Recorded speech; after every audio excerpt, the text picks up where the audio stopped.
Good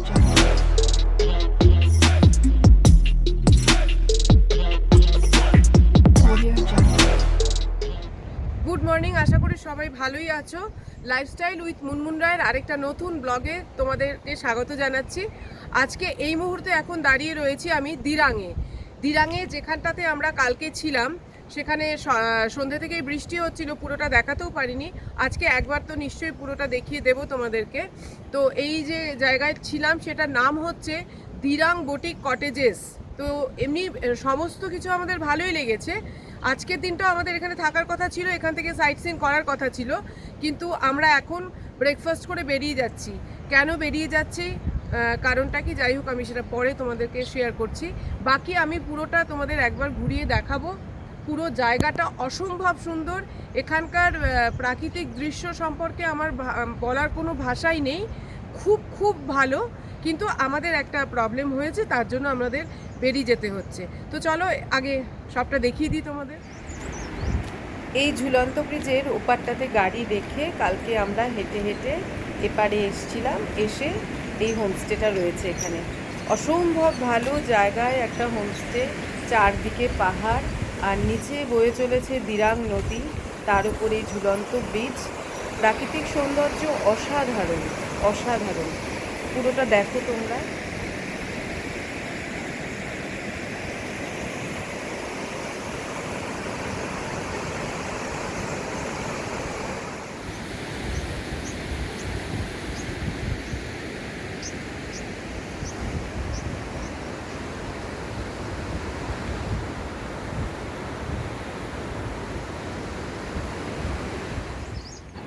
অদ্ভুত একটা জায়গাতেই হোমস্টে, এত সুন্দর কি বলবো।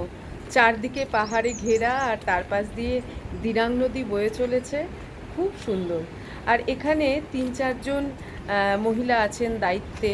তারা যে কি অসম্ভব পরিশ্রমী, হাসি মুখে সবটা সুন্দর করে করে চলেছে। আমার ভীষণ ভালো লেগেছে।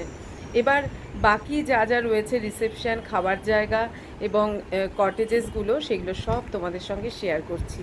তোমরা দেখতে থাকো।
এবার ব্রেকফাস্টটা সেরে এখান থেকে চটপট বেরিয়ে পড়তে হবে।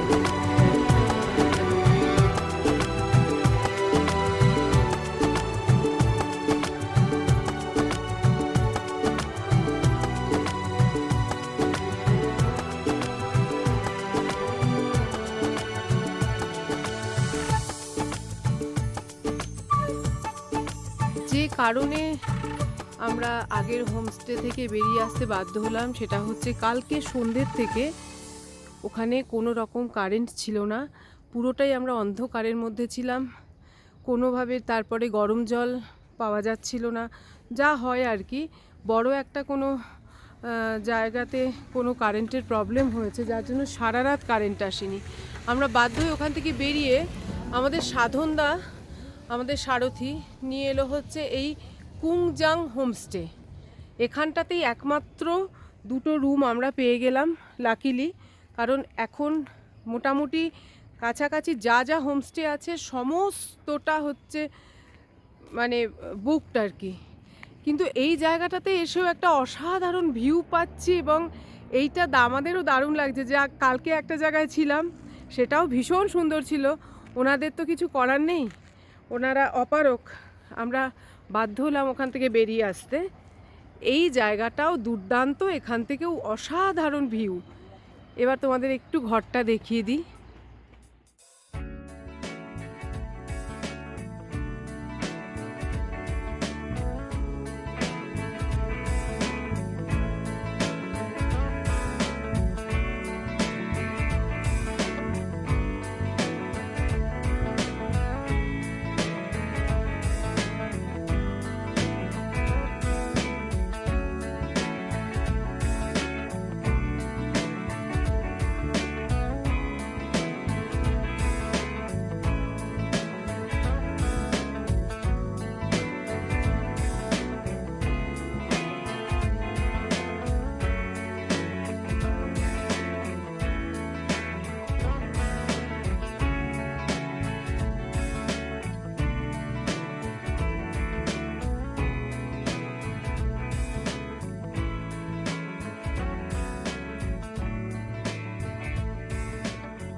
আমরা দিরাং বাজারে একটু গাড়ি থেকে নেমে পড়েছি, আমাদের টুকিটাকি কিছু কেনার আছে সেই জন্য। এই দিরাং বাজারটা কিন্তু পাহাড়ি বাজার হলেও বিরাট বড়, মানে মোটামুটি সমস্ত কিছু এখানে পাওয়া যায়। এই ঘুরে ঘুরে দেখছিলাম। তো যাই হোক, তোমাদের সঙ্গেও শেয়ার করি বাজারটা, যদি কারোর কখনো এখানে ঘুরতে এসে কিছু প্রয়োজন হয় আমার মনে হয় পেয়ে যাবে।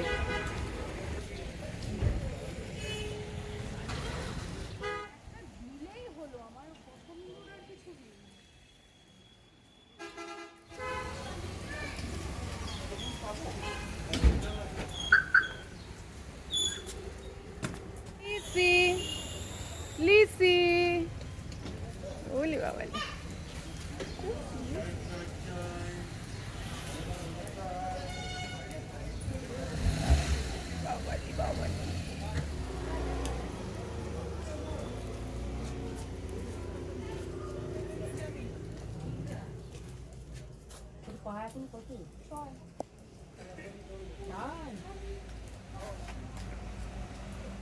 আমরা দিরাং থেকে, মানে দিরাং বস্তি যেটা বলছে, সেখানে একটা মোড় আছে, সেখান থেকে আমরা নিচের দিকে নামছি।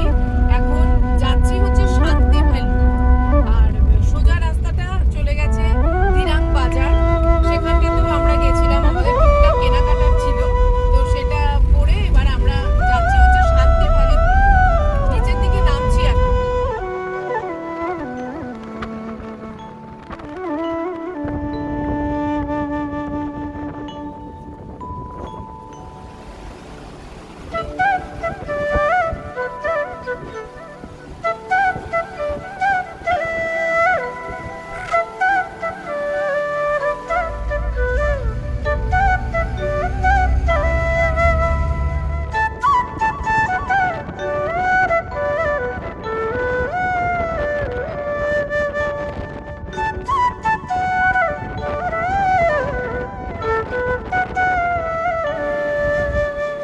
প্রকৃতিরও একটা নিজস্ব ভাষা আছে, সেই ভাষাতে সে অনর্গল কথা বলে চলে।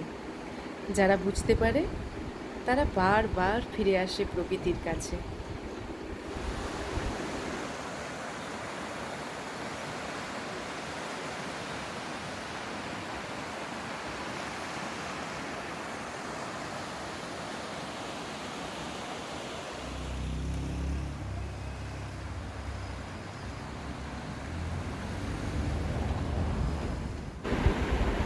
সাংতি ভ্যালি ছোট্ট একটা গ্রাম, অসাধারণ প্রাকৃতিক দৃশ্যে ভরা। সেরমই একটি জায়গায় এসে পৌঁছলাম। ও হ্যাঁ, আমি কিন্তু নামটা ভুল বলেছিলাম, আমি শান্তি ভ্যালি বলেছিলাম। কিন্তু আমার যতদূর মনে হয় যে এখানে এসে ঠিক শান্তির খোঁজ পাবোই পাবো। আমরা শান্তি ভ্যালিতে এসে পৌঁছলাম।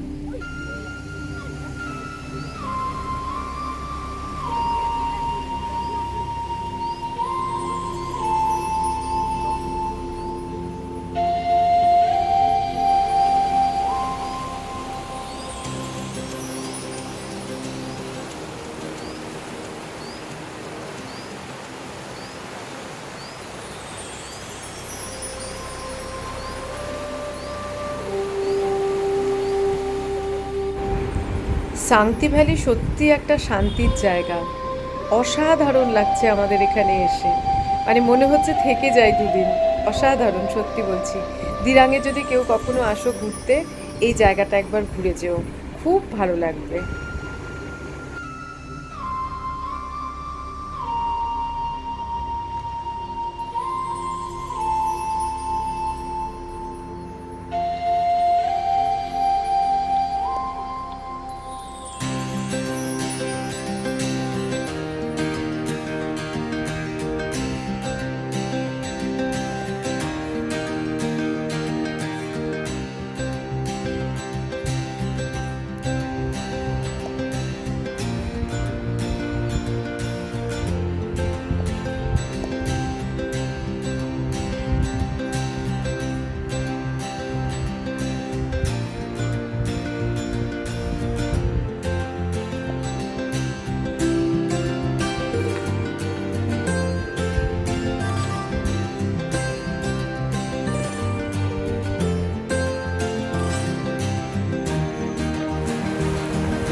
একটা কথা তোমাদের সঙ্গে শেয়ার করি।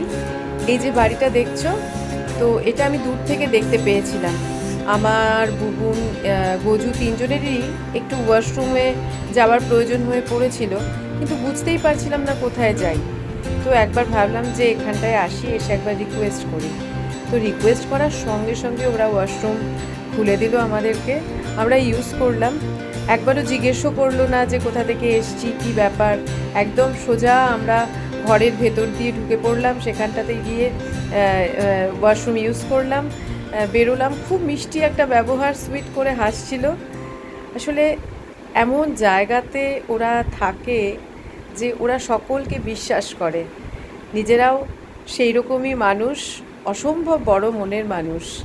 সামনে খালি দেখো যে কীরকম জায়গাতে ওদের বাড়িটা, তা ওরা এমন হবে না কে হবে বলো? অসাধারণ লাগলো।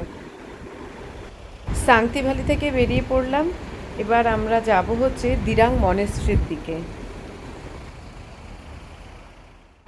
রাস্তায় যেতে যেতে এই কমলালেবু গাছটা দেখে দাঁড়িয়ে পড়লাম। ভাবছি যে মে মাসেও এত সুন্দর কমলা হয়ে আছে, অদ্ভুত ব্যাপার। মানে আসলে এখানে গরমকালটা তো আর গরম নয়, সারা বছরই ঠান্ডা, সেই জন্যই বোধহয় কমলালেবুগুলো মে মাসেতেও হয়ে আছে।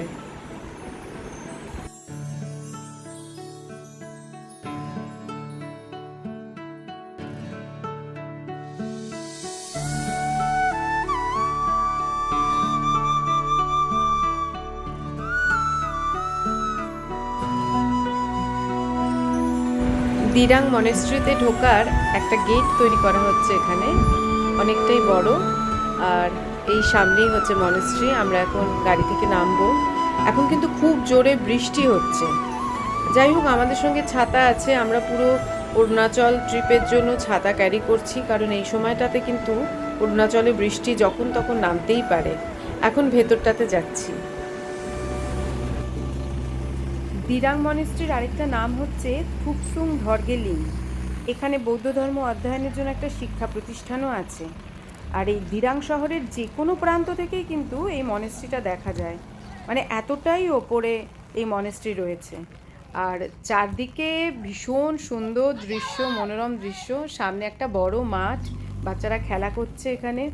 খুব ভালো লাগছে এখানটাতে এসে। আর মনেস্ট্রির নিচে দাঁড়িয়েই বুঝতে পারছি যে এর যে কারুকার্য, সেটা অসাধারণ। যাই এবার ভেতরে গিয়ে পুরোটা দেখি।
অসাধারণ লাগলো এই মনেস্ট্রি, ভীষণ ভালো লাগলো দেখে।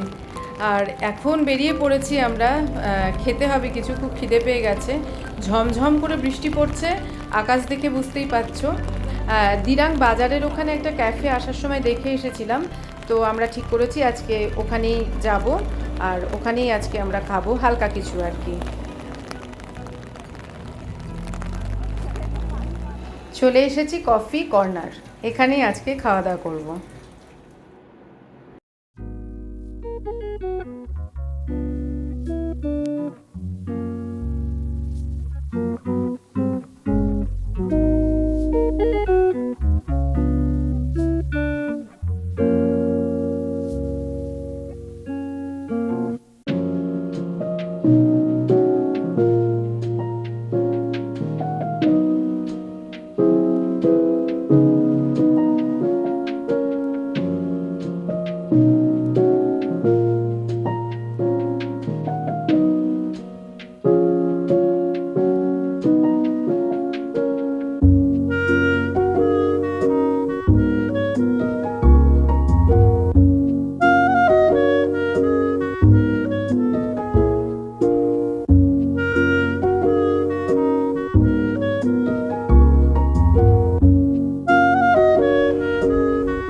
দিরাংয়ের মতো পাহাড়ি জায়গায় এসে যে ক্যাফেতে বসে আমরা আজকে খেলাম, মনে হচ্ছিল যেন কলকাতার কোনো ক্যাফেতেই বসে আছি, এত ভালো ছিল সব খাবারগুলো।